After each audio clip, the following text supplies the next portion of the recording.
I'm on a podcast. This is crazy. Welcome back, everyone, to BBB Sharing. I'm Evie, Director of Ignite, sparked by BBB. And today I have two very special guests who responded to a Facebook ad about coming in to do a podcast with us. Gentlemen, I don't know anything about you, so I'm going to leave the open mics to you so you can introduce yourself and tell me what you do and what your story is. Hi, I'm Joshua Distortion Fields. I'm from Richmond, Virginia. I'm 39. I dabble in music, film, and just making cool videos because I like to make cool videos. I have worked on films like Fetching Water, which won a couple awards. I've also put out my own mini series called Belly of the Beast, which is on YouTube. And I'm working on some other film stuff. And I have a new music out for my artist called Icy Culture. You can check them out on all streaming platforms. Awesome. And you brought a friend with you too. Yes, this is my beloved, my boyfriend Trey Boswell. Um, how y'all doing? I'm 27.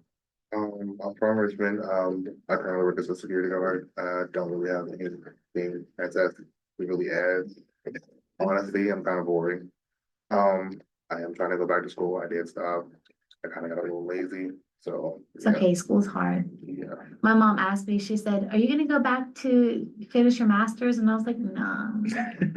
I was like, I think I'm kind of done now. I got enough on my plate. I feel like you don't feel like people think they need to go to school a lot, but I feel like the fact that we have the internet, it has, in my opinion, broken that line between going to school and paying a bunch of money that to a job you may not get. I think the key difference now is not whether or not you have access to learning. Everyone has access to learning now. It's almost impossible not to have access to it. Yes, I think the difference is, are you going to have that discipline to sit down and learn the things you want to learn? true. Instead of paying for like gen ed classes for 2 years. Yeah, and I've seen so many different like ads on YouTube and different stuff where you can pay like $6 a month and get like high level education from some of the top tier people in the industry. I And love masterclass. yeah, I love that is masterclass. dope. Yeah, I've seen I share that. it with my sister. I have an account. I share it with my sister. Great stuff. And they even have stuff on there for film. Everything you can Oh, think yeah. of is on there, and it's done by people that actually do it. So that's what makes it even better. Because I feel like when people go to college, I feel like it's a jaded experience because even though you're learning about a lot of stuff, it's weird to actually do it finally. And I feel like a lot of people, at least that I've talked to that went to college, most of the stuff they went to college for, they don't even work in that field. Broadcast journalism. I mean, I guess technically you could say I am doing what I studied in school, but mostly not because I minored in political science. Oh, okay. So I thought that I was going to be like on the news, right? Like political analysts Political, right. talking to Yeah. all those And then different. I graduated. Actually, my graduation was right when COVID hit. We were all quarantined. Oh And I was like, no! no, forget this. You saw how wild it got. You was like, I was like, I'm good. hard pass on that I'm one. step back a little bit. But I realized that you can still do journalists though, but because I found like a lot of people that still do like they I guess wanted to pursue it, but went a different route and they do like their kind of own little podcast, but still do like news and stuff like that and give you information that mostly the mainstream news don't give you and stuff. Because I ain't gonna lie, I found out a lot of stuff just by following certain people. Mainstream news is really, really toxic right now. But one of the things that you did mention is people going their own route. I love seeing some of the people that have like shifted their platforms to YouTube. So Yeah, now they have their podcasts on YouTube. And I just enjoy watching it more. I can watch it in my free time. I can, pick and choose what I want to listen to. yeah, Whereas kind of like the news is just the news. Like you got to sit yeah. there and You definitely can tell that everybody's getting paid off, yeah. and everybody's pushing some type of agenda on each side, and I'm just like, what about the people? Right? What 'Cause happened to like news being you had social responsibility, you had to give the facts, and that was it. Like what people did with it afterwards is I think after a while, once we start hitting that multi-billion-dollar margarine in America, and with a lot of things, I feel like it just the money trickled out so much to so many people, and then everybody was getting paid a lot of money. So they was just like, you know what? I'm gonna go with these guys. I have an unpopular opinion What? that most people don't like. Personally, I think that it should not be legal for non-media companies to purchase media companies. I agree too. It tends to be an unpopular opinion, but I just think that that's a different type of industry that there's too much of an agenda and a biases attached to outside corporations purchasing of these Yeah. media companies. And so that tends to affect like the gatekeeping. Oh yes. And you see it in different aspects and stuff like that. But I feel like sometimes people rather have that because they feel like this corporate entity, whether they did something. Oh, wow. Hey, you know what? That ringtone is way better than the ringtone. Oh, you're good. The ringtone my boss has is a barking dog. Hello? Yo, bro, I'm actually in the podcast right now. I'm in the podcast right now, man. I'll talk to you once you get here, bro. Oh man. So he was supposed to come, but he woke up late and his car needed a jump. So because it's freezing cold outside. Don't even get started on cold. I don't want to talk about it. Look, it's a little late. I have October to slowly get used to the cold. November gets a little colder, and now it was just like hot, cold immediately. And I'm like, I'm not ready to get up at 5 o'clock in the morning and take my dog out yet. Yeah, and then we had those like weeks where it was cold as hell in the morning, and then at night it like maybe get really warm. Yeah. Daytime too, like midday, like 12, 3, like it's 80 degrees. I remember we hit like 106 a couple of weeks ago. I'd walk out of the office wearing this and being like, was I confused when I woke up this morning? Like, how much, how sleep deprived am I that I didn't realize how hot it was outside?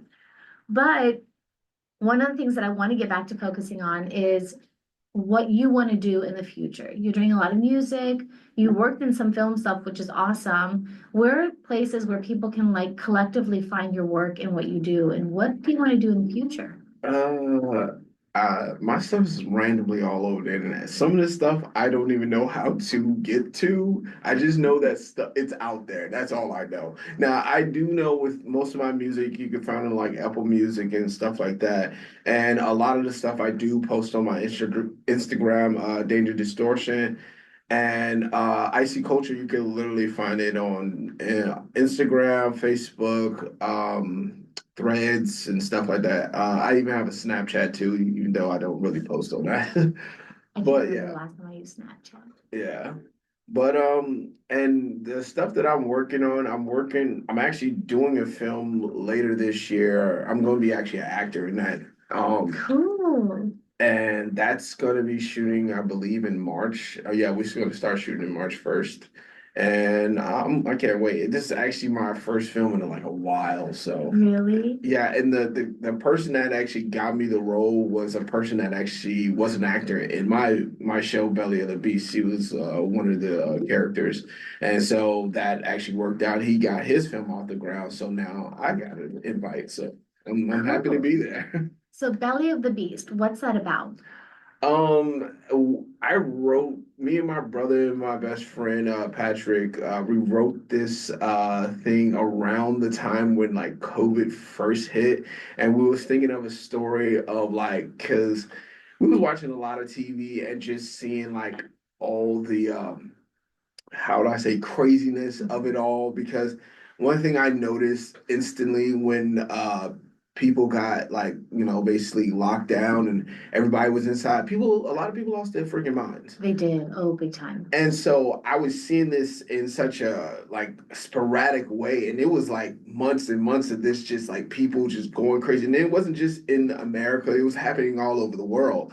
And so I thought like let's maybe tell a story about a person going through that time and like trying to just survive, like through the COVID nightmare of just the craziness, people just trying to survive, just trying to eat, And so it kind of I based it off kind of like a person in desperation, even though I'm not gonna lie, the way it came out does not look like that because a lot of things changed because some people didn't show up, and so the film itself does not how would I say reflect what I just said, because I was going for that, but it changed because a lot of things changed with people not showing up and everything, so things had to change. But other than During that, that time, I'm sure it was hard too to get yeah, everybody. yeah, but I mean, it was very planned out and everything. We planned months and months in advance, got actors and everything like that. We even like, cause like before we even filmed, I think for a whole good year, we were just looking for locations. And like